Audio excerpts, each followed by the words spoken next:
So we're here at the FCC Sevens in beautiful Tampa. Beautiful day for rugby with Scott Duval. How you doing, Scott? I'm doing well. All Blacks, huh? Did you see the game today? Yeah, we were watching it in the car. Yeah, oh, that was a nice end, huh? I shouldn't say we were watching it in the car while we were driving, but I was also doing that. Scott, how long have you been reffing? About 6 years. 6 years. Tell me a little bit about your rugby history as a player. Sure. So I started playing rugby in law school up in Albany, New York.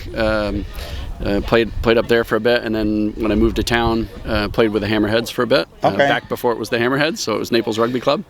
It's still Naples, wasn't it? I know. We're trying to put the Hammerheads front, but it's. So you played with them a little bit. Played with them until probably 32, 33 years old, and my body couldn't keep up anymore, and I decided it was knocking. Hey, cut it off. Exactly. What made you get into being a referee? So I stayed in touch with the team through emails and such, and I got an email that said they needed to qualify a few people to be referees to qualify the team, and I thought, hey, it's a great way to get back into the game. I wish I'd done it sooner, frankly, but it's been a great experience. Is it something you enjoy? Love it. Absolutely love it. Love it. Yeah. I'm so glad to hear that, because you would think many times, why do these guys even do this? You know what? The first year or two, it's rough. And I'll tell anybody who gets into refereeing, the first year or two is going to be rough. You have to survive those years. Yeah, that's when you need the thickest skin. You still need thick skin, but then you don't give a shit. It's you need to understand when you're a young ref that you're not going to know everything. You're not going to catch everything. I wish the coaches would give a little bit more grace to the new guys, because without them, if you make them frustrated and they quit, it's not good for the game. Of course. I mean, we definitely need more referees, more and better, always. Right. How much would you say? Because you've been reffing for a while now, and you ref. I see you like every Saturday. You are on a field. What would you say is the knowledge, generally speaking, of the Florida players, of the laws? Oh, you being a lawyer yourself. Yeah. Boy, that's a good question. I would say 80% of the players know very few of the laws. Of the remaining 20%, maybe 10% know some of the laws, and the remaining 10% know the laws pretty well. So I think. Every team has a few guys who really know the laws well. That's when they look at.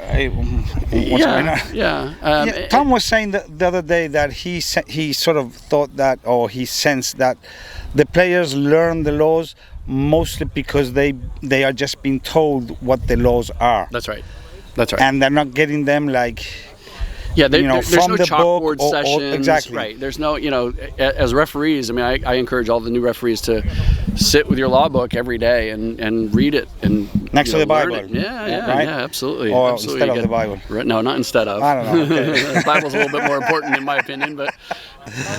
And do you ever get called to one of the local teams to come and give a session on the laws? No, I've been to Naples and they've asked me questions. Sure. I go out to their practices. Wouldn't that be a nice thing to be ongoing? Once a month you get a referee there, you can ask the questions. Yeah, as long as they're not trying to take an advantage of it, but just get an education about the laws, I'd love to do that. That would be, and I would encourage teams to do that. It's a great idea. Tell me about one game in your career that sort of was very important for you, that from that day on, everything was different, because I think there is one game in every career, right? I think my most memorable game so far has been the men's final down in the Bahamas. Just one of the most enjoyable experiences. And final of what? The men's final for the local league, for the league in the Bahamas. Yeah, I guess that's a nice thing that refs get. They get to travel, for free, and get to know places. Right, and it was a great game. Hundreds of spectators. Oh, nice. And when I came off the pitch, it was a very, very close game. When I came off the pitch, and some people came up and said that was the best game of rugby they've seen on the island, I felt great. I missed some stuff, I get it, but of course you always miss. But I think you're right. The referee can ruin a game or can make a game much better. Right. That's right. It's a really. Yeah. And what was your most regrettable moment? Oh boy, Because that one you don't I've forget had either. so many. Now, come on, there has to be one that you must say, oh.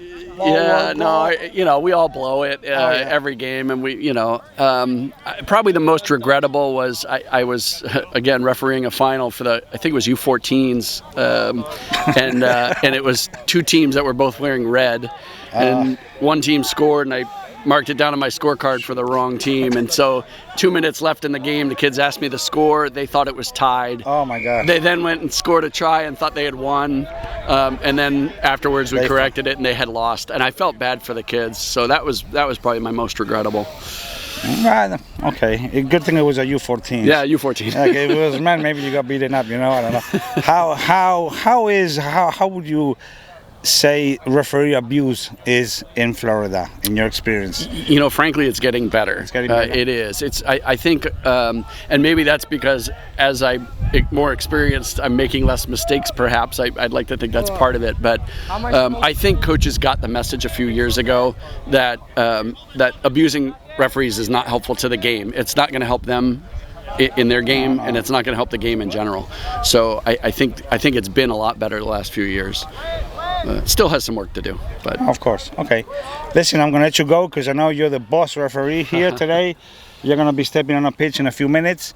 Thank you very much, and good luck today. I'll see you around. Thanks, Charlie. Appreciate everything you do. Thank you very much. All right.